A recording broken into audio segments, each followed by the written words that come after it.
الله أكبر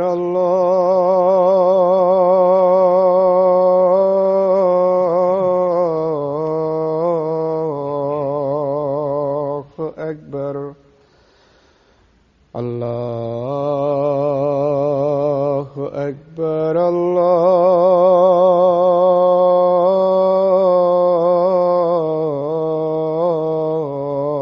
الله أكبر.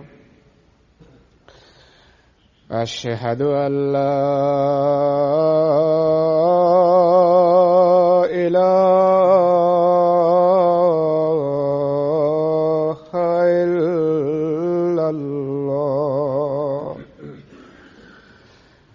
أشهد أن لا إله إلا الله. أشهد أن محمدًا رسول الله.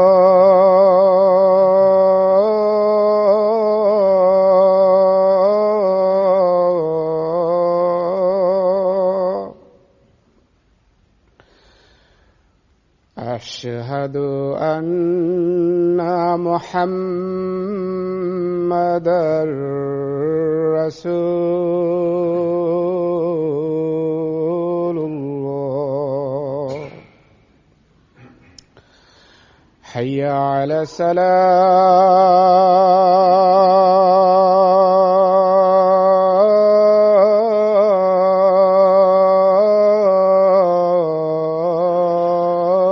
الصلاة. حي على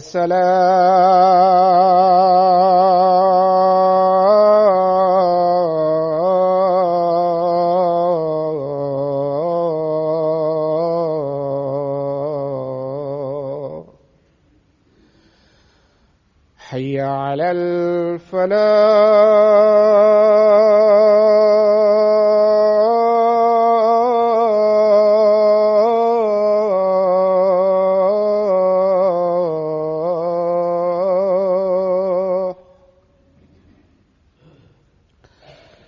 حي على الفلاح.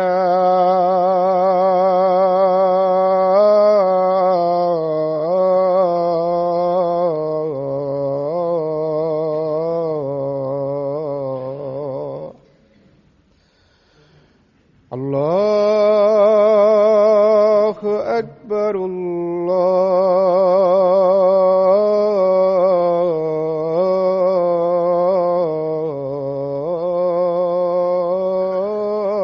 الله أكبر.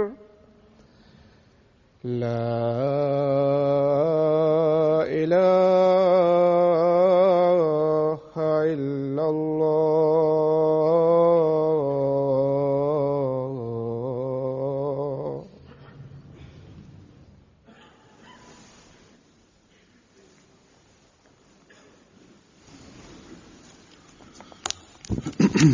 السلام عليكم ورحمة الله.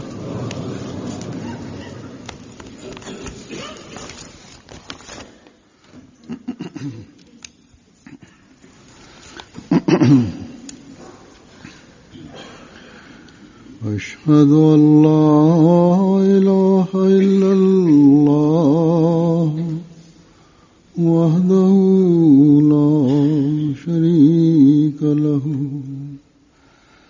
وأشهد أن محمدًا عبده ورسوله. أما بعد فأعوذ بالله من الشيطان الرجيم. بسم الله الرحمن الرحيم.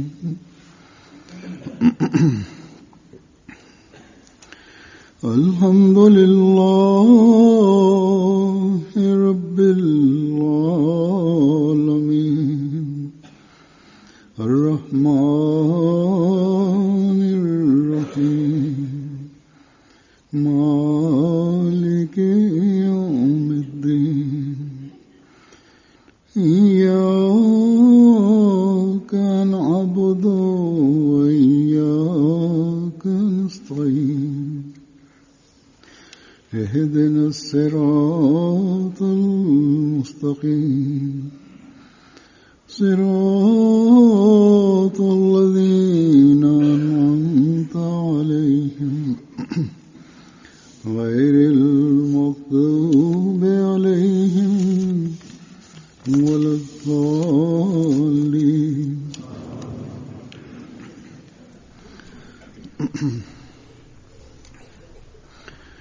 आज मैं हज़रत मसीह मौद अलैहिस्सलाम की আজকে আমি হযরত মসিহ মাউদ আলাইহিসসালাতু ওয়াসসালামের রচনাবলী থেকে কয়েকটি উদ্ধৃতি, কয়েকটি কথা বা উক্তি আপনাদের সামনে উপস্থাপন করব, যাতে তিনি তার সত্যতা এবং তার নিদর্শনাবলীর এবং মুজিজার কথা উল্লেখ করেছেন। কিন্তু এর পূর্বে গত খুতবার প্রেক্ষাপটে কিছু বলতে চাই। গত খুতবায় তিনি আলাইহিসসালাতু ওয়াসসালামের মারিফতে ইলাহি বা খোদা সম্পর্কে জ্ঞান অর্জন বা তত্ত্বজ্ঞান অর্জন সংক্রান্ত তার উদ্ধৃতি আমি পড়েছিলাম। কয়েকটি উদ্ধৃতির ব্যাখ্যাও পেশ করেছি, কিন্তু পরে এই খুতবার প্রথমবার যে ইংরেজি অনুবাদ প্রচারিত হয়েছে তা শুনেছি, আর এই খুতবার উদ্ধৃতি যখন আলফাজলে ছাপার জন্য আমার সামনে রাখা হয়, তখন আমার মনে হলো যে এই উদ্ধৃতির হয়তো সঠিক ব্যাখ্যা তুলে ধরা সম্ভব হয়নি। তাই বিভিন্ন ভাষায় যারা অনুবাদ করেছেন তাদের হয়তো কিছুটা সমস্যা হয়েছে। অনুরূপ ভাবে যিনি অনুবাদ করেছেন লিখিতভাবে, তারও অনুবাদ করতে সমস্যা হয়েছে। তাই এই উদ্ধৃতির কয়েকটি লাইন বা কিছু অংশ পরে সহজ ভাষায় সংক্ষেপে তা বর্ণনা করব বা বর্ণনার চেষ্টা করব, কেননা মসিহ মাউদ আলাইহিসসালাতু ওয়াসসালামের কথা বা উক্তি বা উদ্ধৃতি গভীর দৃষ্টিকোণ থেকে দেখতে হয় বা তার সম্পর্কে গভীরভাবে ভাবতে হয়। মারিফত ছাড়া আল্লাহ তাআলার আদেশ নিষেধ মেনে চলা সম্ভব নয়, আদেশ নিষেধকে কাজে রূপায়িত করা সম্ভব নয়। এই সম্পর্কে আলোকপাত করতে গিয়ে মসিহ মাউদ বলছেন যে জ্ঞান এবং মারিফতকে বা তত্ত্বজ্ঞানকে আল্লাহ তাআলা ইসলামের প্রকৃত অর্থ মর্ম তত্ত্ব বোঝার মাধ্যম আখ্যা দিয়েছেন। যদিও ইসলামের প্রকৃত মর্ম তত্ত্ব বোঝার আরো উপায় আছে, যেমন নামাজ, রোজা, দোয়া এবং সমস্ত ঐশী আদেশ নিষেধ, যা 6 শতাধিক হবে।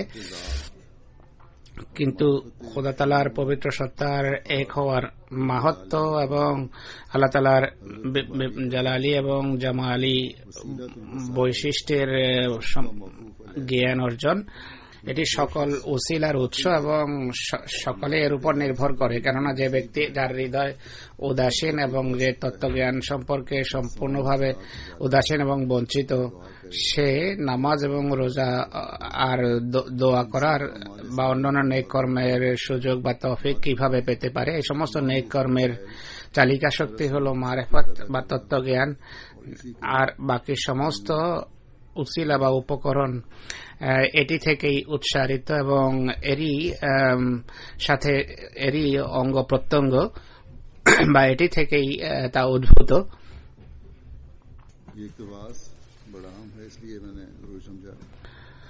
এই উদ্ধৃতি অত্যন্ত গুরুত্বপূর্ণ, তাই আমি ভাবলাম যে সাধারণের সামনে বোধগম্য করে তোলার জন্য এর ব্যাখ্যা আবশ্যক। প্রথম গুরুত্বপূর্ণ কথা যা মসিহ ইসলাম বর্ণনা করেছেন তা হল ইসলামের হাকিকত বা রিয়ালিটি বা তত্ত্ব বা মর্ম শুধু তার জন্যই বোঝা সম্ভব যে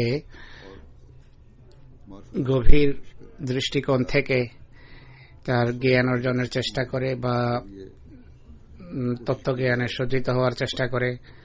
এটি তখন সম্ভব যদি জ্ঞান এবং তত্ত্বজ্ঞানে সজ্জিত হওয়ার মানুষ চেষ্টা করে।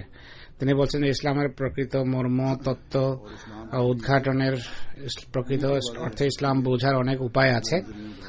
আর ইসলামের প্রকৃত মর্ম তত্ত্ব তাদের সামনে স্পষ্ট হতে পারে যারা এই উপায়গুলো অবলম্বন করে। আর এই বহু এমন উপায় এবং মাধ্যম আছে তা অর্জনের চেষ্টা করলে ইসলামের অর্থ এবং মর্ম বোঝা সম্ভব। সেই মাধ্যমগুলোর একটি হলো নামাজ, রোজা, দোয়া এবং সেই সমস্ত ঐশী আদেশ নিষেধ যা কোরআনে উল্লেখিত রয়েছে। এবং এক দৃষ্টিকোণ থেকে এর সংখ্যা 6 শতাধিক হবে। কিন্তু স্মরণ রেখো যে নামাজের প্রকৃত মর্ম ও তত্ত্ব বোঝা সম্ভব নয়, রোজারও প্রকৃত মর্ম এবং তত্ত্ব উদ্ঘাটন করা সম্ভব নয়, বা নামাজ রোজা সত্যিকার অর্থে পালিত হতে পারে না, দোয়াও সত্যিকার অর্থে করা সম্ভব নয়। আর কোরআনের অন্যান্য আদেশ নিষেধের সঠিক ব্যুৎপত্তি অর্জনও সম্ভব নয় যদি না খোদা তাআলার তাওহীদ এবং খোদা তাআলার একত্ববাদের এবং খোদার মাহাত্ম্যের প্রকৃত জ্ঞান অর্জন হয়। আল্লাহর সত্তার এক হওয়া সম্পর্কে যদি জ্ঞান অর্জন হয়, আর যদি এই বিশ্বাস থাকে যে ইনি আমাদের খোদা, এই খোদা ব্যতীত আর কোনো খোদা নেই। আরো বলেন যে খোদার বিভিন্ন গুণাবলী রয়েছে, যেমন জালালি বৈশিষ্ট্যাবলী রয়েছে, জামালি গুণাবলী রয়েছে।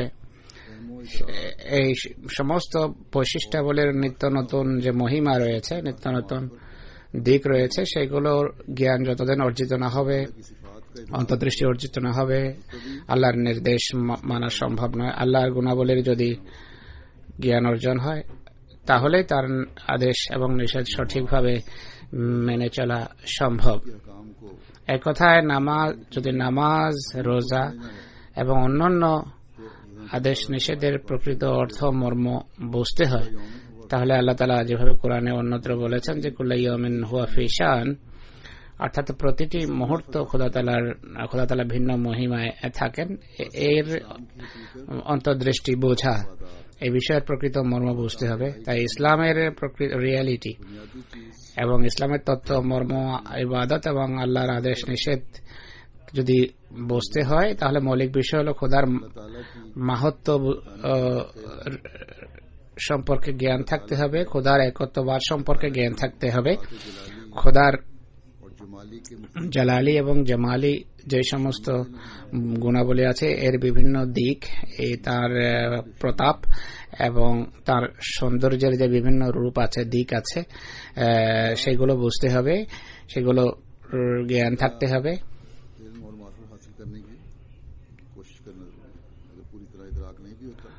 বা এই সংক্রান্ত জ্ঞান অর্জনের চেষ্টা করতে হবে। ব্যুৎপত্তি না হলেও এই সংক্রান্ত জ্ঞান অর্জনের চেষ্টা করা উচিত ইবাদতের জন্য এবং আল্লাহর নির্দেশাবলী বা আল্লাহর আদেশ নিষেধ মেনে চলার জন্য।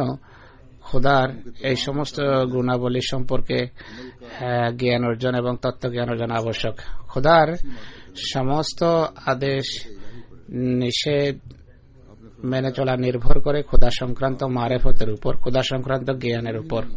তিনি বলেন যে হৃদয়ে উদাসীন, যে জানেই না যে মারেফত কাকে বলে, তত্ত্ব জ্ঞান কাকে বলে, খোদা সংক্রান্ত জ্ঞান কাকে বলে, খোদা তাআলার সত্তা এবং তার গুণাবলীর মাহাত্ম্য যে বোঝে না, সে কিভাবে নামাজ এবং রোজা ইত্যাদি প্রকৃত অর্থে পালন করতে পারে, বা দোয়া এবং সাদকা খায়রাতের প্রতি তার মনোযোগ নিবদ্ধ করা কিভাবে সম্ভব হতে পারে।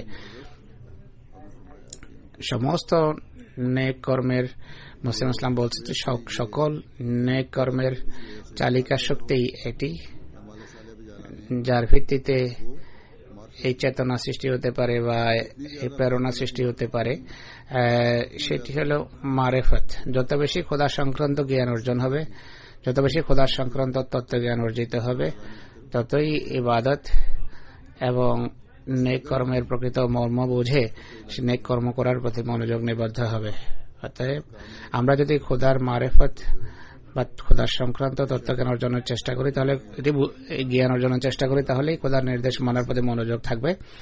প্রথম দিকে এই মারেফত খোদার রহমানিয়তের কারণে, খোদার বিশেষ দানের কারণে নেক এবং পবিত্র প্রকৃতির অধিকারী লোকদেরকে প্রদান করা হয় রহমানিয়তের ভিত্তিতে। কিন্তু এরপরে মারেফত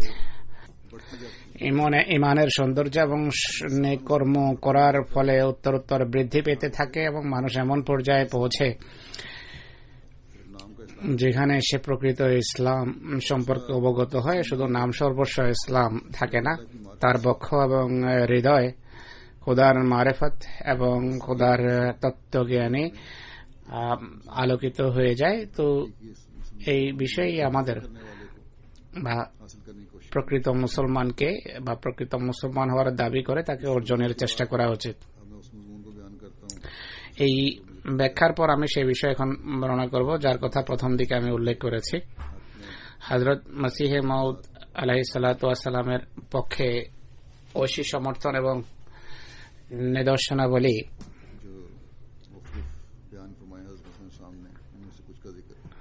যা হযরত মসিহ ইসলাম নিজে বর্ণনা করেছেন বিভিন্ন স্থানে, তা তুলে ধরব। দুদিন পরেই 23 মার্চ আসছে, বিভিন্ন জামাতে মসিমত দিবস উদযাপিত হবে। এদিনের প্রেক্ষাপটে আলেম এবং বক্তারা বিভিন্ন বক্তৃতাও করে থাকেন, আর এই দৃষ্টিকোণ থেকে তারা কথা বলেন। বিভিন্ন নিদর্শনাবলীর আলোচনা হয়, ঐশী সমর্থনের আলোচনা হয়, সংশ্লিষ্ট বিষয়াদি যা হযরত মসিহ ইসলামের আগমন সংক্রান্ত তা বর্ণিত হয়ে থাকে। যাই হোক, কাকতালীয় ভাবে আজকের বিষয়টি এই দৃষ্টিকোণ থেকেই আমি বর্ণনা করছি, যা মসিমত দিবসের দুদিন পূর্বে বর্ণিত হচ্ছে। এ সম্পর্কে আমি এই কথাও জানিয়ে দিতে চাই যে বছর কাদিয়ান থেকে 3 দিনের অনুষ্ঠান সম্প্রচারিত হবে। আরবি ভাষায় ইয়মে মসিমদের প্রেক্ষাপটে প্রচারিত হবে, এমটিএতে সরাসরি সম্প্রচারিত হতে যাচ্ছে। সেখানে আমাদের আরব বন্ধুরা গিয়েছেন, সেখান থেকে তারা এই দিনের গুরুত্বের নিরিখে বা এই বিষয়ের গুরুত্বের নিরিখে বিষয় বর্ণনা করবেন। কাদিয়ান থেকেই এই সরাসরি প্রোগ্রাম সম্প্রচার হবে ইনশাআল্লাহ। আশা করি রোববারে আমিও এতে আমার বাণী দেব। বন্ধুরা তা থেকেও উপকৃত হওয়ার বা লাভবান হওয়ার চেষ্টা করুন। এখন হযরত মসিহ ইসলামের কিছু উদ্ধৃতি আপনাদের সামনে উপস্থাপন করব। তার আগমন এবং তার নিজের সত্যতার সম্পর্কে চন্দ্র সূর্য গ্রহণের কথা তিনি বর্ণনা করেছেন। এই সম্পর্কে ব্যাখ্যা করতে গিয়ে হযরত মসিহ মাউদ আলাইহিস সালাতু ওয়াস সালাম বলেন, সহিহ দারকুতনিতে একটি হাদিস আছে, ইমাম মুহাম্মদ বাকির বলেন, ইন্না লিমাহদিয়িনা আয়াতাইনি লাম তাকুনা মুনযু খালকিস সামাওয়াতি ওয়াল আরদ ইয়ানকাসিফুল কামারু লিআউয়ালি লাইলাতিন মিন রমাদান ওয়া তানকাসিফুশ শামসু ফি নিসফিন মিন। এর অনুবাদ হলো, আমাদের মাহদির জন্য দুটো নিদর্শন প্রকাশিত হবে। আল্লাহ কর্তৃক আকাশ এবং পৃথিবীর সৃষ্টি অবধি এই দুটো নিদর্শন অন্য কোন রসুল এবং প্রত্যাদিষ্টের জন্য প্রকাশিত হয়নি। একটি হলো প্রতিশ্রুত মাহদির যুগে রমজান মাসে গ্রহণের প্রথম রাতে চন্দ্রগ্রহণ হবে, অর্থাৎ ত্রয়োদশ রাতে, আর সূর্যগ্রহণ হবে সূর্যগ্রহণের দিনগুলোর মধ্যবর্তী দিনে, অর্থাৎ এই রমজান মাসের 28 তারিখে। আর এমন ঘটনা পৃথিবীর সূচনা থেকে আজ পর্যন্ত কোন রসুল বা নবীর সময়ে প্রকাশিত হয়নি। শুধু প্রতিশ্রুত মাহদির যুগে সেটি হওয়া অবধারিত। সমস্ত ইংরেজি এবং উর্দু পত্রিকা এবং সকল জ্যোতির্বিদ এই কথার সাক্ষী যে প্রায় 12 বছর পূর্বে আমার যুগে এই ধরনের চন্দ্র সূর্য গ্রহণ রমজান মাসে লেগেছে।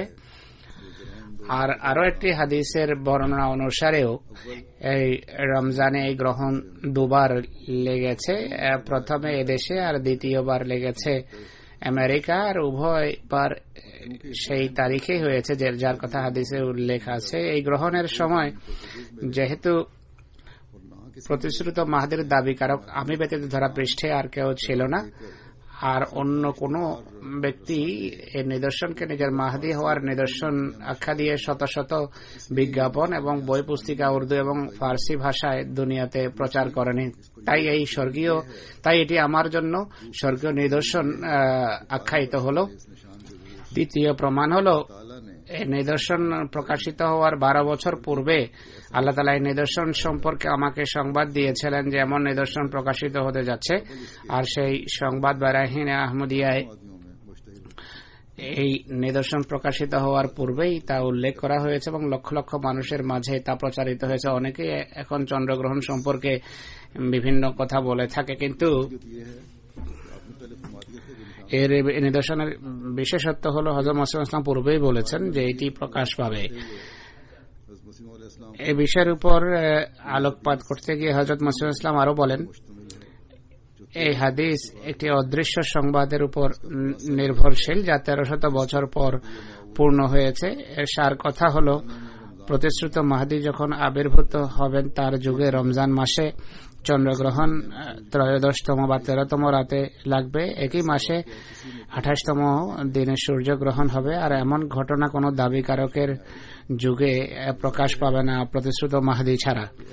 আর এটি স্পষ্ট বিষয় যে এমন স্পষ্ট অদৃশ্য সংবাদ দেয়া নবী ছাড়া অন্য কারো পক্ষে সম্ভব নয়। আল্লাহ তাআলা কোরআন শরীফে বলেন যে লা ইউযহিরু আলা গায়বিহি আহাদান ইল্লা মান ইরতাদা মির রাসূল, অর্থাৎ আল্লাহ তাআলা স্বীয় অদৃশ্য সংবাদ সম্পর্কে মনোনীত রাসূল ছাড়া অন্য কাউকে অবহিত করেন না।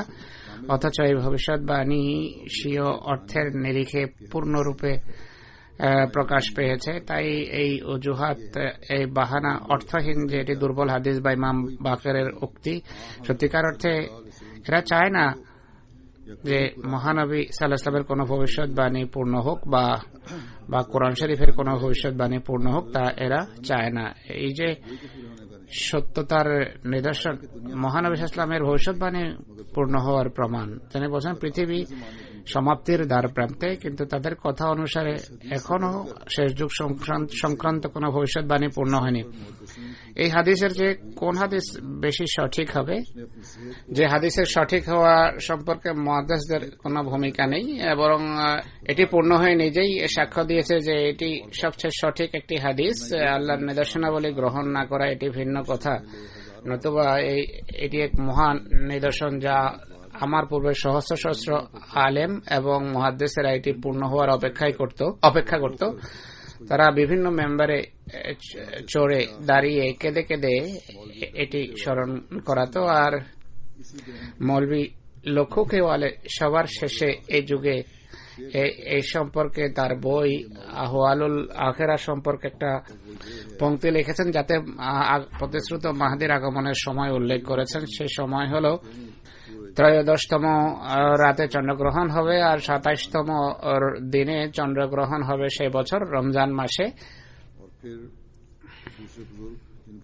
এরপর দ্বিতীয় বুজুর্গ, যার কবিতা শত শত বছর ধরে সর্বজনপ্রিয় চলে আসছে,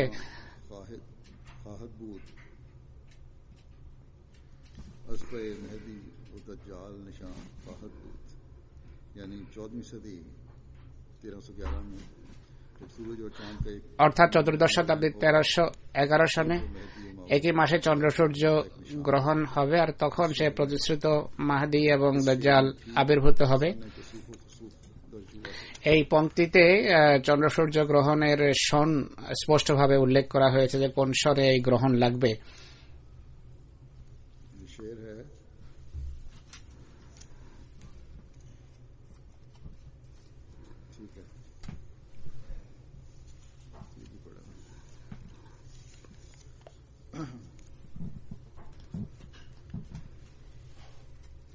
फिर अल्लाह ताला का आपसे दावे से पहले भी आपके जो सलूक रहा इस बारे में एक वाकया, তার দাবির পূর্বেও তার সাথে খোদার যে ব্যবহার ছিল এই সংক্রান্ত একটি ঘটনা এবং আল্লাহর ইলহামের মাধ্যমে তাকে যে আশ্বস্ত করা হয়েছে এই সম্পর্কে এটিকে একটি নিদর্শন হিসাবে মসিহ ইসলাম উল্লেখ করেছেন। তিনি বলেন, যখন আমাকে সংবাদ দেয়া হলো যে আমার পিতা সূর্যাস্তের পর ইন্তেকাল করবেন, मुझे इस खबर को सुनने তখন মানবিক দুর্বলতার কারণে এই সংবাদ শুনে আমি দুঃখ ভারাক্রান্ত হই।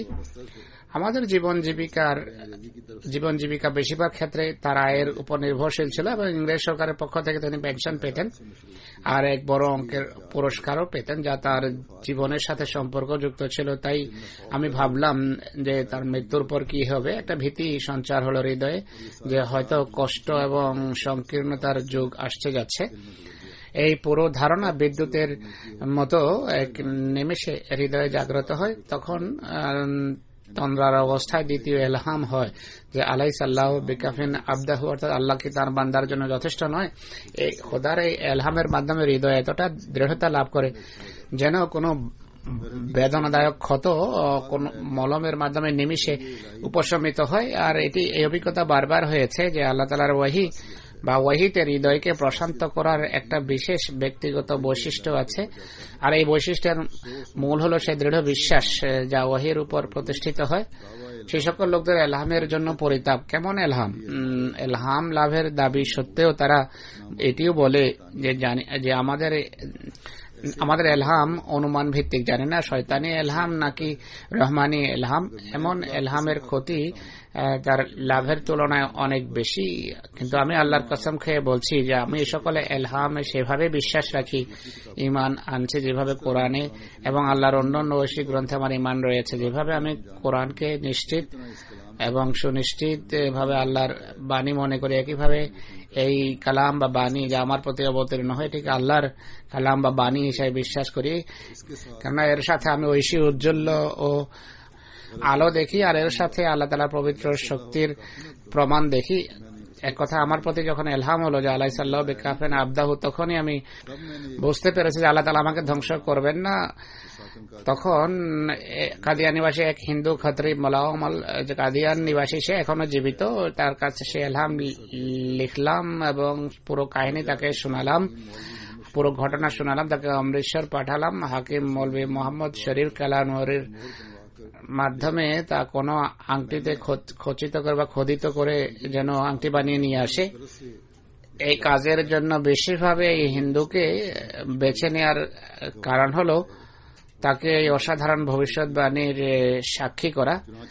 আর মৌলভী মোহাম্মদ শরীফও যেন সাক্ষী হয়ে যায়। মৌলভী সাহেবের মাধ্যমে সেই আংটি 5 রুপিয়া ব্যয় প্রস্তুত হয়ে যায় এবং আমার কাছে পৌঁছে, যা এখনো সংরক্ষিত আছে।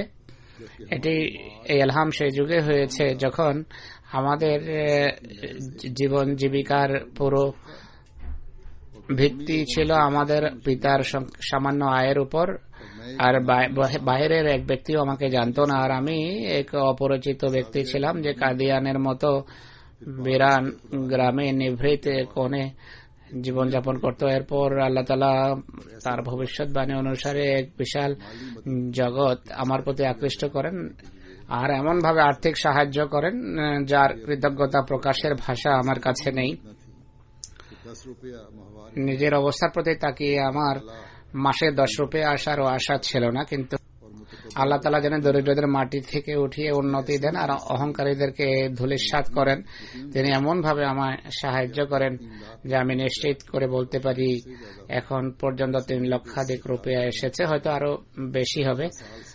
আর এই আয়ের কথা এভাবে ধারণা করা যায় যে বছর পর বছর প্রতি মাসে শুধু লঙ্গরখানা বা অতিথিশালার জন্য 1,500 রুপিয়া খরচ হয় গড়ে, আর অন্যান্য ক্ষেত্রে খরচ তো হচ্ছে, যেমন মাদ্রাসা, বই ছাপা কাজ তো এর বাইরে।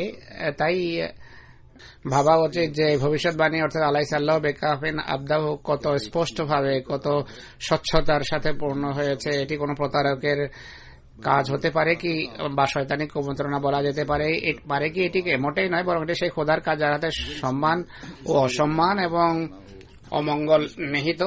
আমার কথায় যদি বিশ্বাস না হয় তাহলে 20 বছরের চিঠিপত্রের রেকর্ড দেখো, রেজিস্টার দেখো, তাহলে বুঝবে যে কত ব্যাপক আয়ের দ্বার খুলে গেছে সেই সময়।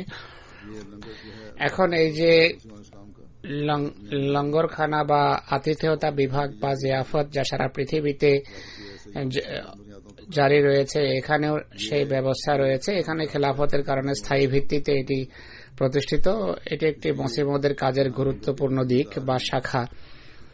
তাই এখানে যারা আতিথেয়তা বিভাগে রয়েছেন, জিয়াফতের যারা দায়িত্বে আছেন, লঙ্গরখানার দায়িত্বে যারা আছেন, তাদের কাজ হলো প্রত্যেক আগমনকারী ব্যক্তির আতিথ্যের প্রতি বিশেষভাবে মনোযোগ দেবেন। অপব্যয় নিঃসন্দেহে অপছন্দনীয়, অবৈধ, এ বিষয়ে সাবধান থাকা চাই, কিন্তু কার্পণ্য যেন না হয়। কেননা এই আতিথ্য বিভাগ বা আতিথেয়তা যে জিয়াফতের বিভাগটি আপনার নিজের নয়, মসিমদের সূচনা করেছেন। অনেক সময় এই সংক্রান্ত অভিযোগ আসে, বলা হয় যে জিয়াফত বিভাগে যে টিম আছে বা কর্মী যারা আছে বা ওহদাদার যারা আছে, তাদের এদিকে মনোযোগী হতে হবে পৃথিবীর সর্বত্র, বিশেষ করে লন্ডনে। অনুরূপভাবে রাবোয়া এবং কাদিয়ান তো আছেই। জামাতের উন্নতি সংক্রান্ত এক এলহামের কথা বলতে গিয়ে মসিম আসলাম লিখেছেন যে বারাহিন আহমদিয়ায় এই জামাতের উন্নতি সম্পর্কে ভবিষ্যৎবাণী রয়েছে। কাজারাইন আখরাজা শাতাহু ফাআযারাহু ফাস্তাগলাযা ফাস্তাওয়া আলা সুকিহি।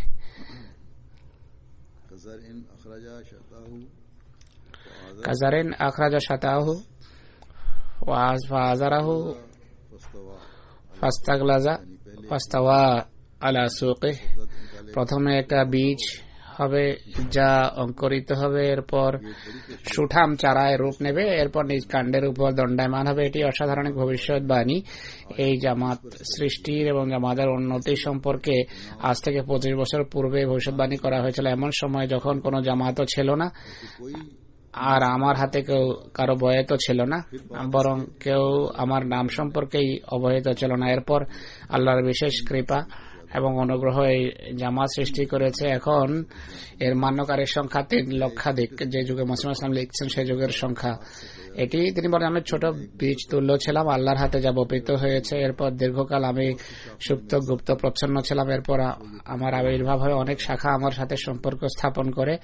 তো এই ভবিষ্যৎবাণী খোদার হাতে পূর্ণ হয়েছে। আজ আমরা দেখছি আল্লাহ তাআলার বিশেষ কৃপায় জামাত পৃথিবীর 204টি দেশে প্রতিষ্ঠিত, আর কোটি কোটি যার সদস্য সংখ্যা পৃথিবীর সকল প্রান্তে MTN মাধ্যমে হযরত মসিহ মাউদ আলাইহিস সালাতু ওয়াস সালামের বাণী পৌঁছে বিস্তার লাভ করছে। এরপর হযরত মসিহ ইসলাম এক জায়গায় বলেন তার সত্যতার নিদর্শন সম্পর্কে, বারাহিনা আহমদিয়া আর একটি ভবিষ্যৎবাণী আছে, তা হলো ইয়াসিমুকাল্লাহু মিন ইনদিহি ওয়ালা লাম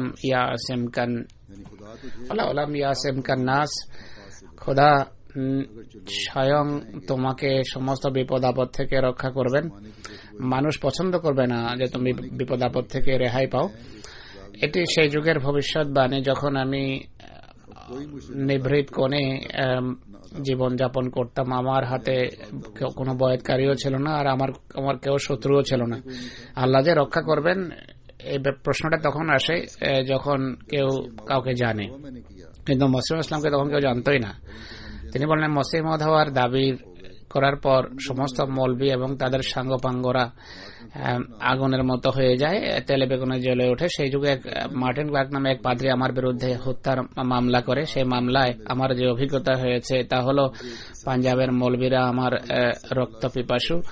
তারা এক খ্রিস্টান চেয়ে আমাকে ঘৃণ্য মনে করে, যে মহানবীর শত্রু, আমাকে গালি দেয়। কেননা কোন কোন মৌলবি এই মামলায় আমার বিরুদ্ধে আদালতে উপস্থিত হয়ে পাদ্রীর পক্ষ থেকে সাক্ষী হিসেবে দণ্ডায়মান হয়েছে। এরপর পাদ্রীর বিজয়ের জন্য তারা দোয়ায় রত থাকে। আমি নির্ভরযোগ্য সূত্রে শুনেছি যে তারা কেঁদে কেঁদে মসজিদে এই দোয়া করতে, যে হে আল্লাহ, এই পাদ্রীর সাহায্য করো, তাকে বিজয় দাও। কিন্তু সর্বজ্ঞানী খোদা তাদের দোয়া আদৌ শোনেননি।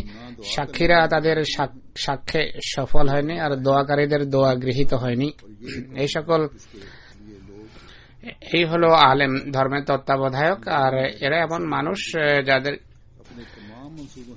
যাদেরকে মানুষ ডাকে বা যারা জাতিকে ডাকে, এরা আমার ফাঁসির জন্য সকল প্রকারের ষড়যন্ত্র করেছে। আর আল্লাহ এবং রাসূলের এক শত্রুকে তারা সাহায্য করেছে। इस जगह तबन খোদা এবং রসুলের শত্রুকে তারা সাহায্য করেছে। এখানে সহজাতভাবে হৃদয়ে প্রশ্ন জাগে যে যেখানে জাতির সকল মৌলবি এবং তাদের সাঙ্গপাঙ্গরা আমার প্রাণের শত্রু হয়ে যায়, তখন সেই প্রজ্বলিত অগ্নি থেকে কে আমায় রক্ষা করেছে? অথচ আমাকে অপরাধী সাব্যস্ত করার জন্য 8-9 জন সাক্ষী দণ্ডায়মান হয়েছিল। এর উত্তর হলো সেই খোদাই আমাকে রক্ষা করেছেন, যিনি 25 বছর পূর্বে প্রতিশ্রুতি দিয়েছিলেন যে তোমার জাতি তোমাকে রক্ষা করবে না, আর তারা চাইবে তুমি ধ্বংস হয়ে যাক, কিন্তু আমি তোমাকে রক্ষা করব, যেভাবে তিনি পূর্বেই তিনি আমাকে অবহিত করেছেন। বারাহিন আহমদিয়া আজ থেকে 25 বছর পূর্বে এটি উল্লেখ করা হয়েছে। আর সেই আলহামটি হলো বাররাহুল্লাহু মিম্মা ক্বালু ওয়া কানা ইনদাল্লাহি ওয়াজিহা, অর্থাৎ আল্লাহ তাআলা সেই অপবাদ থেকে তাকে নির্দোষ খালাস করেছেন যা তার বিরুদ্ধে আরোপ করা হয়েছে, আর তিনি আল্লাহর দরবারে সম্মানিত। আর আজ দেখুন, এটি আজও এই ধরনের মহিমার সাথে পূর্ণ হয়েছে। ইলহাম আজও একই মহিমা পূর্ণ হচ্ছে। ডক্টর মার্টিন ক্লার্কের প্রপৌত্র আমাদের সামনে স্পষ্টভাবে বলে যে আমার বড় দাদা ভ্রান্তিতে ছিলেন, আমি মির্জা গোলাম মোহাম্মদ কাদিয়ানির সত্য ছিলেন, আর এই রেকর্ড জলসার সময় দেখানো হয়েছে। হযরত মসিহ মউদ আলাইহিস সালাতু ওয়াস সালাম আরো একটি নিদর্শন সম্পর্কে বলেন।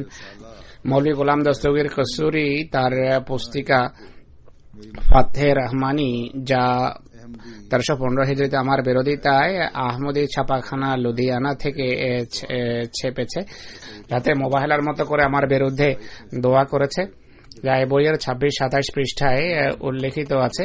সেই অভিশাপ, আল্লাহুম্মা ইয়া যাল জালালি ওয়াল ইকরাম ইয়া মালিক আল মুলক, যেভাবে এক খোদা প্রেমিক হযরত মোহাম্মদ তাহের, যিনি মজমাল বিহারুল আনোয়ারের লেখক, তার দোয়া এবং প্রচেষ্টায় সেই মিথ্যা মাহদি প্রতারক মসিহকে ধ্বংস করেছ, যে তার যুগে জন্ম নিয়েছিল, একইভাবে এই ফকিরের দোয়া এবং আকুতি মিনতি,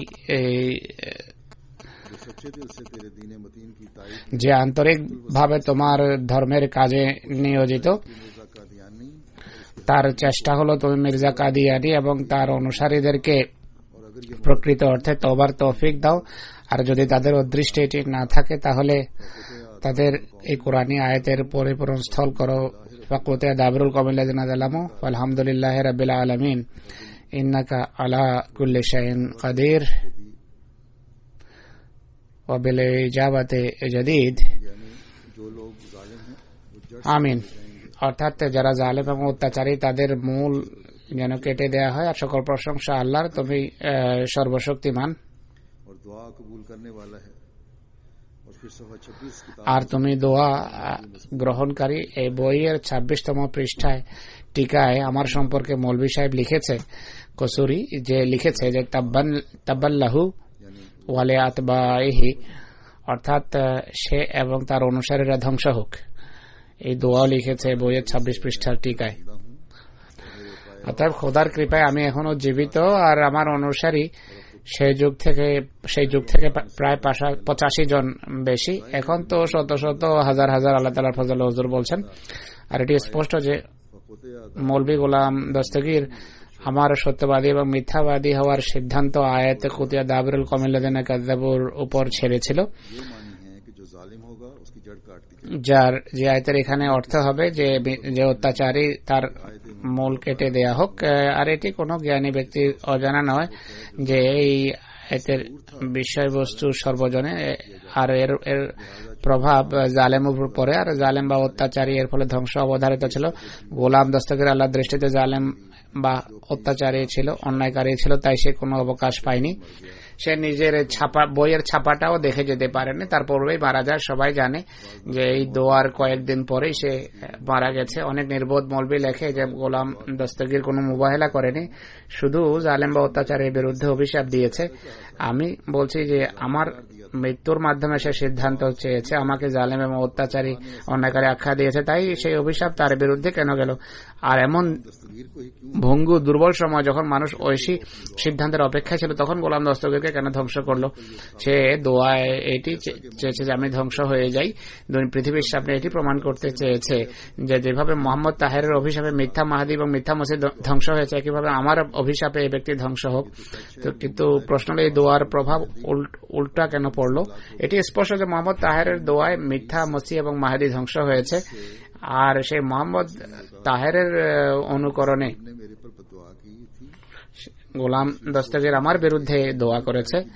এখন সবার ভাবা উচিত যে মোহাম্মদ তাহেরের অভিশাপের প্রভাব কি ছিল আর গোলাম দস্তগীরের অভিশাপের প্রভাব কি পড়ল।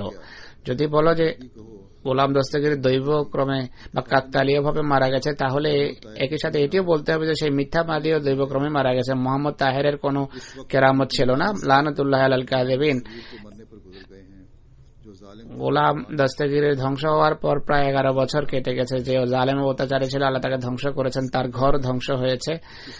এখন পরিষ্কার করে বলা যে কার মূল কেটে দেয়া হয়েছে, কার দোয়া গৃহীত হয়েছে। আল্লাহ তাআলা বলছেন যে ইয়াতারাব্বাসু বিকুমুদ দাওয়ায়ের আলাইহিম দায়রাতুস সাও, ए नबी तेरे पर অর্থাৎ হে নবী, এই ঘৃণ্য শত্রুর স্বপ্ন হলো তুমি বিভিন্ন প্রকারের দুর্বিপাকে নিমজ্জিত হও, দুর্বিপাকের তারাই শিকার হবে। তো এই আয়াত অনুসারে আল্লাহ তাআলার রীতি হলো যে ব্যক্তি সত্যবাদীদের বিরুদ্ধে দোয়া করে সেই অভিশাপ তার বিরুদ্ধে যায়। এটি আল্লাহর রীতি এবং কোরআন ও হাদিস থেকে প্রমাণিত। আমাকে বলো যে গোলাম দস্তগীর এই অভিশাপ দেওয়ার পর ধ্বংস হয়েছে কি হয়নি।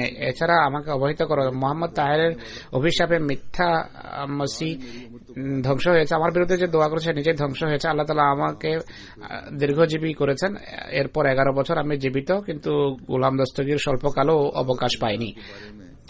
এরপর বাগ্মিতা এবং ভাষার গভীরতা সম্পর্কে হযরত মুসলিম ইসলাম বলছেন যে বারাহিনা আহমদিয়ায় একটা ভবিষ্যৎবাণী রয়েছে যে তোমাকে আরবি ভাষায় বাগ্মিতা এবং গভীর জ্ঞান দেয়া হবে, কেউ এর সামনে দাঁড়াতে পারবে না এবং আজ পর্যন্ত কেউ দাঁড়াতে পারেনি, কেউ মোকাবেলা করতে পারেনি। এই সম্পর্কে আল্লাহর পক্ষ থেকে ইলহাম হয়েছিল কালামুল উফসিহাত মিল্লাদুর রাব্বিন করিম।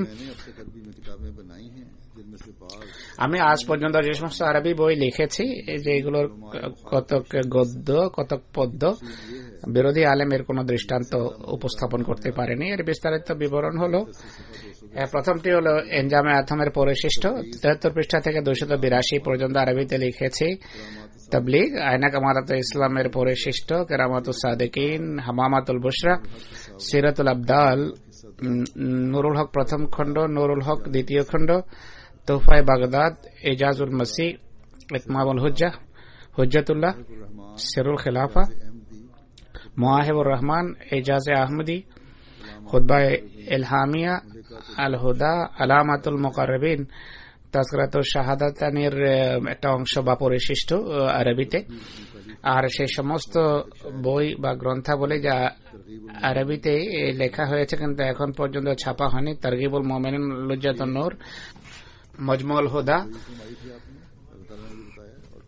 তিনি ভবিষ্যৎবাণী করেছিলেন, আল্লাহ অবহিত করেছেন তাকে। এরপর তিনি আরবি বই লিখেছেন। এই সমস্ত বই এবং গ্রন্থের ভাষার গভীরতা এবং বাগ্মিতা সম্পর্কে আরবরাও লেখে।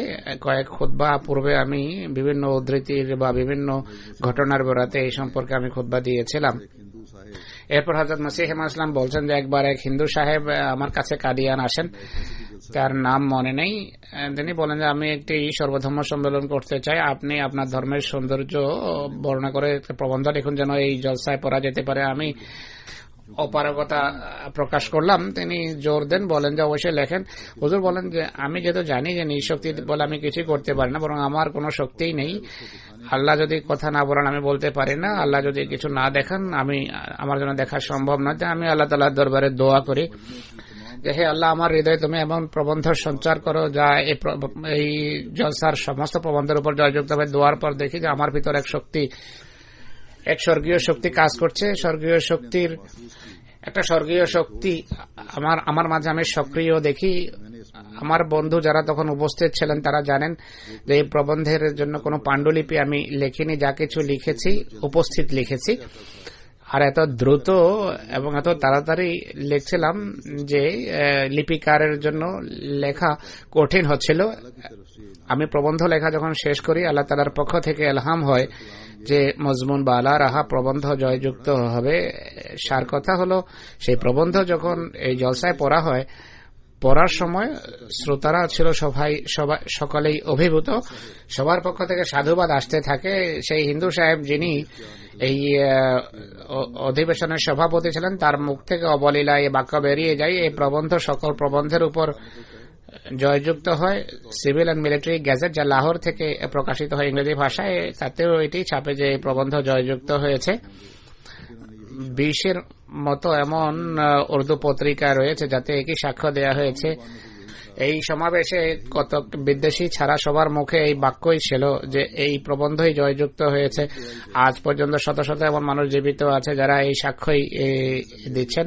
তো সকল ফিরকার সাক্ষ্য এবং ইংরেজি পত্রপত্রিকার সাক্ষ্যের মাধ্যমে আমার ভবিষ্যৎবাণী পূর্ণ হয় যে মজমুন বা আলা রাহা অর্থাৎ প্রবন্ধ জয়যুক্ত হয়েছে। এটি মোসা জাদুকরদের বিরুদ্ধে যেই প্রতিদ্বন্দ্বিতায় লিপ্ত হয়েছেন, এটি তেমন একটি প্রতিদ্বন্দ্বিতা ছিল, কেননা এই সভায় বিভিন্ন ধর্মের অনুসারীরা নিজ নিজ বিশ্বাস সম্পর্কে প্রবন্ধ শুনিয়েছেন, যাদের কতক ছিলেন খ্রিস্টান, কতক সনাতন ধর্মী হিন্দু, কতক আর্য সমাজী হিন্দু, আর কিছু ব্রাহ্ম এবং কতক শিখ এবং কতক আমাদের বিরোধী মুসলমান। সবাই স্ব লাঠির কাল্পনিক সাপ নিয়ে এসেছিল, কিন্তু আল্লাহ তাআলা আমার হাতে ইসলামী সততার লাঠি এক পবিত্র এবং তত্ত্বজ্ঞানপূর্ণ বক্তৃতা রূপে তাদের মোকাবেলায় সামনে নিয়ে আসেন, যা সাপ হয়ে অজগর হয়ে সবাইকে গ্রাস করে। আর আজ পর্যন্ত জাতির মাঝে আমার এই বক্তৃতার প্রশংসা শোনা যায়, যে আমার মুখ থেকে নিঃসৃত হয়েছিল।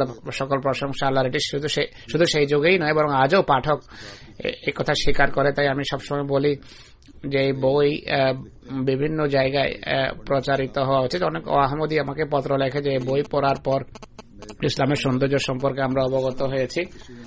অনেক নতুন বয়াতকারীদের আমি জিজ্ঞেস করি যে আপনারা কিভাবে আকৃষ্ট হলেন আহমদীয়তের প্রতি। অনেকেই বলেন যে ইসলামের নিদর্শন আমাদেরকে প্রভাবিত করেছে আর ইসলামের প্রতি আমাদের মনোযোগ নিবদ্ধ হয়েছে, জামাতের প্রতি আমরা আকৃষ্ট হয়েছি বইয়ের মাধ্যমে। হযরত মসিহ মাউদ আলাইহিস সালাতু ওয়াস সালাম বলেন, আমি যতক্ষণ পর্যন্ত পবিত্র এবং অপবিত্রের ভিতর পার্থক্য না করব তোমাকে পরিত্যাগ করব না। আল্লাহ এই সমস্ত ভবিষ্যৎবাণী তখন প্রকাশ করেছেন। আর তোমরা দেখছো তোমাদের ভয়াবহ বিরোধিতা এবং বিরোধিতামূলক দোয়া সত্ত্বেও আল্লাহ আমাকে পরিত্যাগ করে। সকল ক্ষেত্রে আমার সমর্থনে তিনি ছিলেন।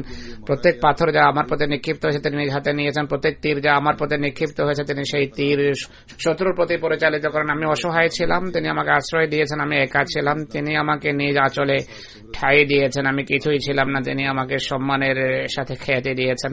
লক্ষ লক্ষ মানুষকে আমার ভক্তকুলের অন্তর্ভুক্ত করেছেন। সেই পবিত্র ওহীতে আল্লাহ তাআলা নিজেই বলেন যে আমার সাহায্য যখন আসবে, আমার মুখের কথা যখন পূর্ণ হবে, অর্থাৎ আল্লাহর সৃষ্টি যখন তোমার প্রতি আকৃষ্ট হবে, আর্থিক সাহায্য যখন আসবে, তখন বিরোধীদেরকে বলা হবে যে দেখো সেই সকল কথা কি পূর্ণ হয়নি যা সম্পর্কে তোমরা তাড়াহুড়া করতে। আজ সেই সব কথা পূর্ণ হয়েছে। এই কথা আর বলার প্রয়োজন নেই যে আল্লাহ তাআলা নিজ অঙ্গীকার স্মরণ করে লক্ষ লক্ষ মানুষকে আমার প্রতি আকৃষ্ট করেন। সেই আর্থিক সাহায্য আমাকে করেছেন যা মানুষ ভাবতেও পারে না। অতএব হে বিরোধীরা, আল্লাহ তোমাদের প্রতি করুণা করুন, তোমাদের দৃষ্টি উন্মোচন করুন। একটু চিন্তা করো, এটিকে মানবিক ষড়যন্ত্রের ফসল হতে পারে। এই প্রতিশ্রুতি বারাহিনে আহমদিয়া ছাপার যুগে দেয়া হয়েছে। যখন জাতির সামনে এগুলো উল্লেখ করো হাস্যস্কর ব্যাপার ছিল। আর আমার শস্য দানা সমানও কোনো ওজন বা গুরুত্ব ছিল না। তোমাদের কে আছে যে আমাকে এই বা আমার এই বক্তৃতাকে অমূলক আখ্যা দিতে পারে? তোমাদের কে আছে যে প্রমাণ করতে পারে? তখনও হাজার হাজার লোকদের কেউ আমার প্রতি আকৃষ্ট ছিল। আমি বারাহিনে আহমদিয়া ছাপার সময় এতটা অপরিচিত এবং অজানা ছিলাম যে অমৃতসরে এক পাদ্রীর ছাপাখানায়, যার নাম ছিল রজব আলী, আমার বই বারাহিনে আহমদিয়া ছাপত। আর আমি এর পাণ্ডুলিপি দেখার জন্য আর বই ছাপার জন্য একা অমৃতসর যেতাম আর একাই ফিরে আসতাম। কেউ আমাকে আসা যাওয়ার সময় জিজ্ঞেস করতো না যে তুমি কে, আর কেউ আমাকে জানতো না। আর আমার কোনো সম্মানজনক মর্যাদাও ছিল না। কাদিয়ানের আর্যরাও আমার এই অবস্থা সম্পর্কে অবহিত ছিল। তাদের একজন হলো শরমপদ, যে এখনো কাদিয়ানে বসবাস করে, যে কয়েকবার আমার সাথে পাদ্রী রজব আলীর ছাপাখানায় গিয়েছে। যে যার ছাপাখানায় আমার বই বারাহিনে আহমদিয়া ছাপতো, আর এই পুরো ভবিষ্যৎবাণী তার লিপিকার লিখতো, আর সে পাদ্রী আশ্চর্য হয়ে এগুলো পড়তো এবং বলতো যে এটি কিভাবে হতে পারে যে এমন এক তুচ্ছ মানুষের প্রতি এক বিশাল জনগোষ্ঠী আকৃষ্ট হবে। এই সকল কথা যেহেতু খোদার পক্ষ থেকে ছিল, আমার কথা নয়, তাই যথাসময় তা পূর্ণ হয় এবং পূর্ণতা লাভ করছে। একসময় মানব দৃষ্টি এগুলো পরে আশ্চর্য হয়, আর এক পর্যায়ে গিয়ে তারা দেখেছে যে এগুলো পূর্ণতা লাভ করেছে, আর এখন আল্লাহ তাআলার ফজলে বড় মহিমার সাথে এগুলো পূর্ণ হচ্ছে। আমি যেভাবে পূর্বেই বলেছি যে এমটি এর মাধ্যমে সর্বত্র এই বাণী প্রচারিত হচ্ছে। সেই যুগে অমৃতসর যেতে হতো বই ছাপার জন্য। আজকে আল্লাহ তাআলার ফজলে কাদিয়ানে সমস্ত আধুনিক সুযোগ সুবিধা সজ্জিত আমাদের ছাপাখানা রয়েছে। হযরত মসিহ ইসলাম বলেন, আল্লাহ তাআলা আমার সত্যতার সাক্ষী স্বরূপ 3 লক্ষাধিক স্বর্গীয় নিদর্শনাবলী প্রকাশ করেছেন, আর আকাশে রমজান মাসে চন্দ্র সূর্য গ্রহণ লেগেছে। এখন যে ব্যক্তি আল্লাহ এবং রসুলের কথা মানে না এবং কোরআনকে মিথ্যা সাব্যস্ত করে, আর জেনে শুনে আল্লাহর নিদর্শনাবলীকে প্রত্যাখ্যান করে, আর আমাকে শত শত নিদর্শনাবলী সত্য মিথ্যাবাদী গণ্য করে, সে কিভাবে মুমিন হতে পারে? তো এই কয়েকটি নিদর্শনাবলী আমি আপনাদের সামনে তুলে ধরেছি। হুজুর বলছেন এগুলো লক্ষ লক্ষ, এইসবই হযরত মসিহ মওউদের সত্যতার নিদর্শন। এই নিদর্শন প্রকাশিত হওয়া বন্ধ হয়ে যায়নি, এই ধারা আজও অব্যাহত আছে আল্লাহ তাআলার ফজলে। আর সহস্র সহস্র মানুষ এমন নিদর্শন দেখে আহমদিয়া জামাতভুক্ত হচ্ছে, বয়াত করছে। মহানবী সাল্লাল্লাহু আলাইহি ওয়াসাল্লামের নিবেদিত প্রাণ প্রেমিকের বয়াতকারীদের অন্তর্ভুক্ত হচ্ছে। কোন কোন স্থানে আহমদীরা কষ্টের সম্মুখীন, পরীক্ষার সম্মুখীন। ইনশাআল্লাহ সময় আসবে সেই কষ্টদায়ক পরিস্থিতির নিরসন হবে, পরীক্ষার যুগের অবসান ঘটবে, আর আমাদের ঈমান, বিশ্বাস এবং তত্ত্বজ্ঞান বাড়বে। তত্ত্বজ্ঞানে আমরা ইনশাআল্লাহ দৃঢ় হব। হযরত মসিহ মাউদ আলাইহিস সালাতু ওয়াস সালাম বলেন, খোদার খাতিরে, আল্লাহর ওয়াস্তে দর্শকদের কিছুটা ভাবা উচিত যেন খোদা তাদেরকে পুরস্কৃত করেন, নতুবা খোদা তাআলা তার নিদর্শনাবলী প্রকাশ করা এখনো বন্ধ করেন। সেই সত্তার কসম, তিনি ততক্ষণ নিদর্শন প্রকাশ অব্যাহত রাখবেন যতদিন আমার সত্যতা পৃথিবীর সামনে স্পষ্ট না করেন। অতএব সেই সকল মানুষ যারা আমার আওয়াজ শুনছো, আল্লাহকে ভয় করো আর সীমা লঙ্ঘন করো না। যদি এটি মানবের ষড়যন্ত্র হতো তাহলে আল্লাহ আমাকে ধ্বংস করে দিতেন, আর এই সমস্ত কার্যক্রমের নাম চিহ্ন থাকতো না। কিন্তু তোমরা দেখেছো যে খোদার সাহায্য কিভাবে আমার সমর্থনে প্রকাশিত হচ্ছে, আর এত নিদর্শনাবলী প্রকাশ পেয়েছে যা গণনার বাহিরে, এত নিদর্শন প্রকাশ পেয়েছে যা গুণে শেষ করা যাবে না। দেখো, অনেক শত্রু এমন আছে যারা আমার সাথে মোবাইলে লিপ্ত ধ্বংস হয়েছে। হে আল্লাহর বান্দারা, একটু চিন্তা করো, আল্লাহ তাআলা কি মিথ্যাবাদীর সাথে এমন ব্যবহার করেন? আজ আমি যেভাবে বলেছি 125 বছর কেটে গেছে, আর আল্লাহ তাআলার বিশেষ কৃপায় এই জামাত উত্তর উন্নতি করে চলেছে। তো এরা কি বিবেক এবং কাণ্ডজ্ঞান খাটাবে না? বিরোধীরা কি বিরোধিতা থেকে বিরত হবে না? আল্লাহ তাআলার কাছে আমরা কেবল দোয়াই করতে পারি যে তিনি তাদের কাণ্ডজ্ঞান দিন, বিবেক বুদ্ধি দিন, তারা যুগের ইমাম এবং মসিহ মাউদকে যেন চিনতে পারে। নতুবা খোদার শাস্তি যখন আসবে এবং যখন আসে, তখন বিরোধীরা যতই শক্তিশালী হোক না কেন, তারা খড়কুটার মতো উড়ে যায়, একটা শুষ্ক কাষ্ঠখণ্ডের মতো তারা জ্বলে ছাই হয়ে যায়। আল্লাহ তাআলা তাদেরকে বিবেক দিন, কাণ্ডজ্ঞান দিন, এরা যেন সত্যকে চিনতে পারে। এছাড়া আজকে আবার দোয়ার জন্য বলতে চাই, সিরিয়ার আহমদীদের জন্য দোয়া করুন, তাদের বিশেষ দোয়ার প্রয়োজন। পাকিস্তানের আহমদীদের দোয়ার বিশেষ প্রয়োজন রয়েছে। অনুরূপভাবে অনেকেই মিশরের আহমদীরাও বিভিন্ন প্রকারের কষ্ট এবং সমস্যায় লিপ্ত রয়েছেন। আল্লাহ তাদেরকে সমস্যা থেকে অব্যাহতি দিন, সমস্যা থেকে মুক্তি দিন। আমরা খোদা যেন বিশেষ নিদর্শন দেখান, এরা যেন স্বাধীনভাবে নিজেদের ধর্ম এবং বিশ্বাস প্রকাশ করতে পারে, খোদার দরবারে যেন তারা সেজদাবনত হতে পারে স্বাধীনভাবে। আমাদের উপর নিষেধাজ্ঞা রয়েছে, আমরা নামাজও পড়তে পারি না, ইবাদত করতে পারি না। আল্লাহ তাআলা সেই সমস্ত নিষেধাজ্ঞা দূরীভূত করুন। আজ নামাজের পর জোহর, জুমা এবং আসরের পর একটি গায়েবানা জানাজা পড়াবো। এটি শ্রদ্ধেয়া লতিফা ইলিয়াস সাহেবার, যিনি আমেরিকার বাল্টিমোরের অধিবাসিনী। 9 মার্চ তিনি ইন্তেকাল করেছেন। আলিল্লাহি ওয়া ইন্না ইলাইহি রাজিউন।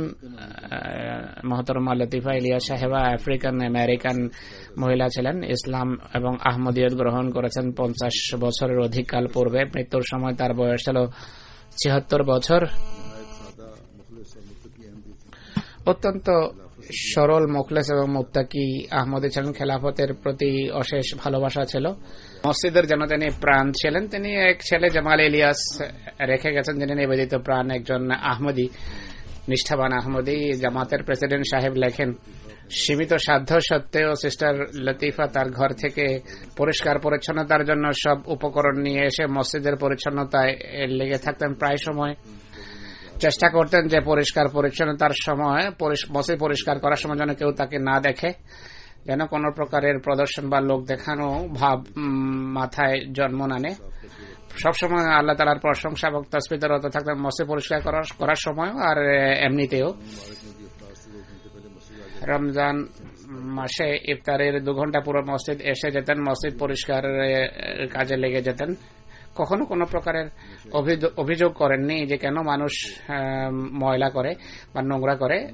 আর সবসময় বলতেন যে ধর্মের সেবাকে খোদার কৃপা মনে করে এবং তিনি এর মূর্ত প্রতীক ছিলেন।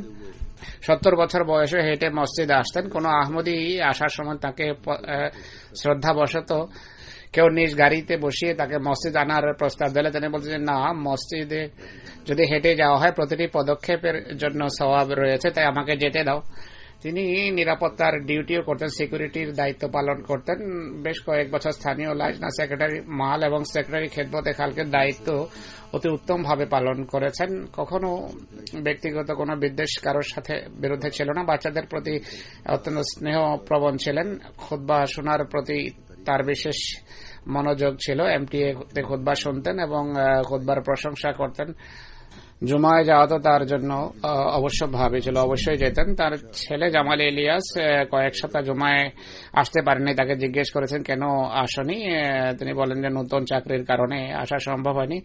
ছেলেকে বিশেষভাবে সতর্ক করেন যে জুমা কোনোভাবে ছাড়া উচিত নয়। যাই হোক, ছেলের উপর এর বড় ইতিবাচক প্রভাব পড়েছে। তিনি বলেন যে এমটিএতে আমার যে খুতবা আসতো, ড্রাইভ রত অবস্থায়ও আমার খুতবা সে শুনে নিত। তো ছেলেরও তিনি এইভাবে তরবিয়ত করেছেন।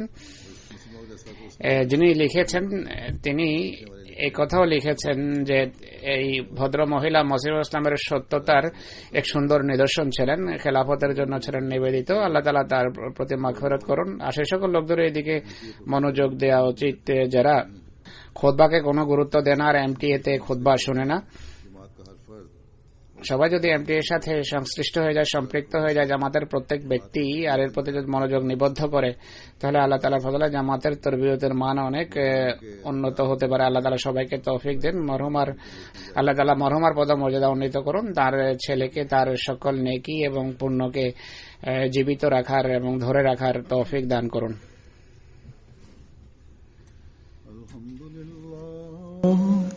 الحمد لله نحمده ونستعينه ونستغفره ونؤمن به ونتوكل عليه ونعوذ بالله من شرور أنفسنا ومن سيئات أعمالنا من يهده الله فلا مضل له ومن يضلل فلا هادي له ونشهد أن لا إله إلا الله ونشهد أن محمدا عبده ورسوله عباد الله رحمكم الله إن الله يأمر بالعدل والإحسان وإيتاء ذي القربى وينهى عن الفحشاء والمنكر والبغي يعظكم لعلكم تذكرون اذكروا الله يذكركم وادعوه يستجب لكم ولذكر الله أكبر.